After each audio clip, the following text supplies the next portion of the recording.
Okay, the purpose of this video is to show you how to use Vernier video analysis tool. Hopefully you have access to this. You will be able to do something similar using Pivot Interactives if you don't have Vernier. It's a little bit more tedious because you have to make the measurements yourself as opposed to having Vernier do it for you. When you open up the program, I'm assuming that this is how it's going to work. Right now I just have the free demo model, so that might differ a little bit from what you actually see when you get it. When you run the program, this is what you will see. The video that you're going to be analyzing is a ball falling off of a table. What I did is I made a video of rolling a lacrosse ball off of a kitchen counter onto the floor. And you will upload that video here. Right? It's attached to one of the files in Canvas. You can upload it here, run it there. What I'm going to do is to show you how to use it, how to analyze it using one of these videos. These are videos that is provided by Vernier. This one is Galileo's projectile.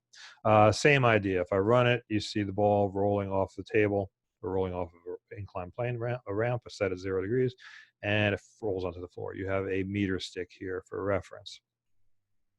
Okay, this little button here will, I'm down here, this little button here will open and close the video tools. On the right-hand side here, you have X and Y. You have X and Y positions. It'll also show the velocities if you want to. I'm just going to show the X and Y positions. And you have the data table at the bottom. On the left-hand side, you have the file menu. This is if you want to go back to that, you can. Oops, new experiment. That just took me back to where I was, and I'll import this again. First thing we need to do is to set the scale. This is 1 meter on the video. We have to use the measuring tools that come with the video analysis program. All right, so we do that by setting the scale. Click on this button. It tells you what to do. Move this, drag to move the origin. All you care about, you don't care where the origin is. All you care about is the origin is up and down and left and right. Okay.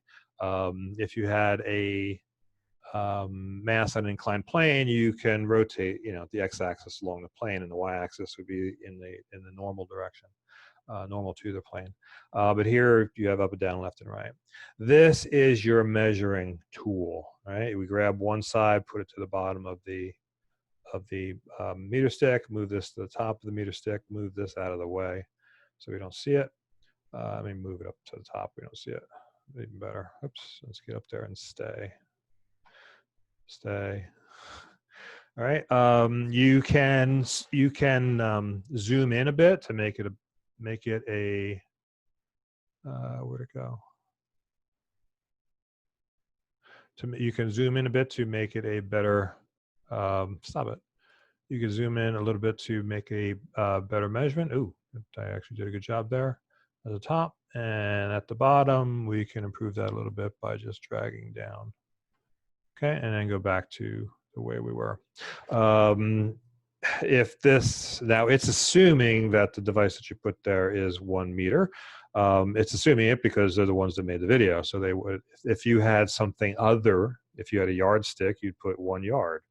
Or if you had a ½ meter stick, or whatever happens to be. So we have 1 meter, and that's set. Okay, and then running here, we can see the ball coming down and flying. All right, this will run it back to the beginning. This will run 1 frame at a time. All right, and the ball goes down. You can run backwards 1 frame at a time. Okay. This is our marking tool. If we click on this, we can see the bullseye there. We can place it on top of the ball. And as the ball, and click on it, that'll leave a mark where the ball is, and then move, and it will advance the video 1 frame, and then you can mark the next one. You don't have to mark every one, but in this case, we will. The trials here, if this is highlighted, you will see the marks that you made will remain on the screen. If you don't, then you make a mark, the mark that you just made will disappear after a second. The purpose of that is to get it out of the way. If you simply drop something, it's not moving very fast, and the ball, the object hasn't moved very far, and you want to get rid of the first dot because you don't want that to influence where you're going to place the second dot that you mark. So we'll highlight that so we can see it.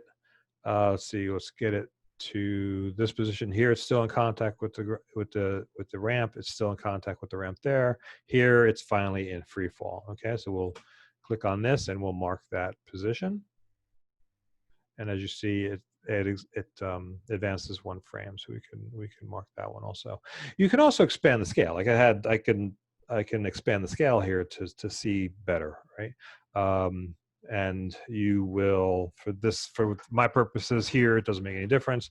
For your purposes, you want to make a better measurement, then you perhaps want to increase the scale. Okay, and it will, if you increase the scale and you go back, it'll keep track of what you have done. Oh, by the way, if I click on this, they disappear. And click there, it comes back. All right, so you just follow this along. Try to get it into the center of the one that you had. If you make a mistake, like there, I made a mistake on purpose, you want to edit, I'm going to grab that one and drag it to the wastebasket, and it gets rid of it. All right, and we go back and repair that one. And then I'm assuming that it hasn't hit the floor yet, right? And you see it has graphed the position, the x value, and the x is in red and the y is in blue, and it graphed them as we proceeded through, and it gives you a data table here. Okay, so far so good. This tool here with the little graph is a graphing tools. All right, so if we go on here, what you're going to need for this particular experiment, and you have options here. If you want to get this print ready, then you can go into graph options. You can put a title on the graph. You can add a notation to it. Trial 1, trial 2, whatever you happen to want to do. For our purposes, I want to do a curve fit. Okay. Now, if you apply linear, if you hit the apply, you have the details of the fit here. X on the top and then Y on the bottom. Okay. The X position the X graph should be flat, right? I mean, it's constant velocity in the X direction. This is projectile motion. All right. For the Y value, it's not. It's curved. So we're not interested in the linear. So we get rid of the linear. What we're interested in here is the quadratic. Right. Now this is free fall. So the position as a function of time, the position is going to be, or the change of the displacement will be the initial velocity times the time plus 1/2 AT squared. Okay. So if we do this, then here's the X on top. We don't have a parabolic fit for the X, right? We're only interested in the Y. If we go down to the Y values here, here's the equation that we're using. Where is it? Here's the equation you're using, ax squared plus bx plus c. The coefficient a is going to be 1/2 the acceleration, okay? The a for y is blue here. X was red, so we want the y. A here is 4.87. If you double that, that will be G. So G there is going to be 9.7, right? And it's supposed to be used. No, it's supposed to be 9.6, right? So that it does a relatively good job there. Now, if I move this out of the way a little bit, I can expand this, right? I can expand this down so I can see more of the graph. If you can, what I'm looking at is this has fit the entire data set. If you're interested, if you think there's a problem, right, or you just want to make sure that there's no problem, you can look at various regions. If you want to just look at the first few points, right? You can see how it's deviating there on the position curve for y.